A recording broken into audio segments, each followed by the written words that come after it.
আজকের এই সেশন থেকে আপনারা প্রত্যেকে আপনাদের পরিবার, আপনাদের সংসার, আপনাদের যত কাজ আছে, যত পেশা আছে, সব পেশা থেকে এক্সট্রা একটা ইনকাম করার অপরচুনিটি আছে। সেই জন্য আপনাকে ইনভাইট করা হয়েছে। আপনারা সেই ইনভাইটটা কি আপনারা পেয়েছেন? আপনারা সেই অপরচুনিটি নিতে চান? নাকি এখানে যা সাথে মানে সময় দেওয়ার জন্য এসেছেন, বান্ধবী বলেছে, বন্ধু বলেছে, কলিগ বলেছে, তাই এসেছি? ব্যাপারটা কি এরকম? আমরা একটা ইনকাম করতে চাই, রাইট কিনা? আমরা ফ্যামিলি হাল করতে চাই, রাইট কিনা? আমরা সংসারে হাল করতে চাই, রাইট কিনা? আমরা আমাদের পরিবারের কিন্তু কি দায়িত্ব নিতে চাই, রাইট কিনা? অবশ্যই কিন্তু কি সকল কিছু মেইনটেইন করে আমরা আমাদের পরিবার মেইনটেইন করে, সংসার মেইনটেইন করে, আমাদের হাজবেন্ড, সন্তান, বাবা মা, শ্বশুর শাশুড়ি সবাইকে মেইনটেইন করে, রাইট কিনা? তো এই বিজনেসটা সুইটেবল একটা বিজনেস নারীদের জন্য। ঘরে বসে ব্যবসা করার সুবর্ণ সুযোগ, যেখানে অন্য কোনো জায়গায় আপনি জব করেন সেখানে মার্কেটে যাওয়া লাগে, যদি আপনি ব্যবসা করেন সেখানে আপনাকে দোকানে যাওয়া লাগে, দোকান খুলতে হবে, রাইট কিনা? অনেকের সাথে কথা বলার কিন্তু একটা ব্যাপার স্যাপার থাকে, রাইট কিনা? কিন্তু এই বিজনেসটা যখন আপনি বুঝবেন, এই বিজনেসটা যখন আপনি করবেন, আপনি ঘরে বসে আপনার স্মার্টফোনকে ব্যবহার করে আমাকে উপর পাঠিয়ে দিবেন, কথা বলার মাধ্যমে একটা ইনকাম করার সুযোগ আছে। তাহলে এটা কি সুইটেবল বিজনেস না?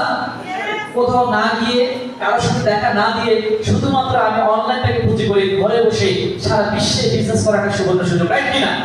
তার প্রমাণ কিন্তু আমাদের এই নবীনগর বাসী দেখিয়ে দিচ্ছে, আমাদের রোমা ম্যাডাম, আমাদের কলি ম্যাডাম, আমাদের আরেকজন কে ম্যাডাম?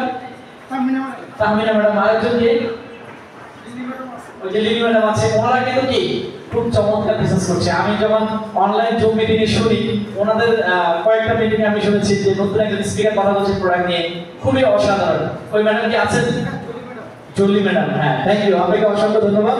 স্যার এইভাবেই কিন্তু কি নারীরা এগিয়ে যাচ্ছে। গতকালকে আমাদের ঢাকাতে কচিকাঁচা সেগুন বাগিচা একটা প্রোগ্রাম হয়েছে, women's day, international women's day programme, নারী উদ্যোক্তাদেরকে নিয়ে। সেখানে 400 নারী উদ্যোক্তা অ্যাটেন্ড করেছে ডিএক্সএল। প্রত্যেকটা অঞ্চল থেকে উঠে এসেছে এই 400 নারী উদ্যোক্তা। সেখানে এক একটা নারী ডিএসএল থেকে 1 লাখ টাকা ইনকাম করে, 50,000 টাকা ইনকাম করে, 20,000 টাকা ইনকাম করে, 60,000 টাকা ইনকাম করে, এরকম অসংখ্য নারী। আপনারা অনলাইনে দেখেছেন, ফেসবুকে দেখেছেন, তাহলে ওরা যদি পারে আপনি কেন নয়, রাইট কিনা? রাইট। তো আমি আসলে কথাটা ওই সময় এইভাবে বলেছিলাম, হে নারী, তুমি হচ্ছ আমাদের মা, রাইট কিনা? তুমি হচ্ছে বোন, তুমি হচ্ছে কারো ওয়াইফ, তুমি হচ্ছে শাশুড়ি, তুমি প্রধানমন্ত্রী, তুমি বিরোধী নেত্রী, তুমি স্পিকার, তুমি জার্নালিস্ট, তুমি সবকিছু, তুমি শুধু তুমি, রাইট কিনা? তাহলে কেন নয় তুমি ডিএক্সএল, রাইট? আমরা কি ডিএক্সএল থাকতে চাই? ডিএক্সএলটা বুঝে, ডিএক্সএলটা শুরু করে, ডিএক্সএল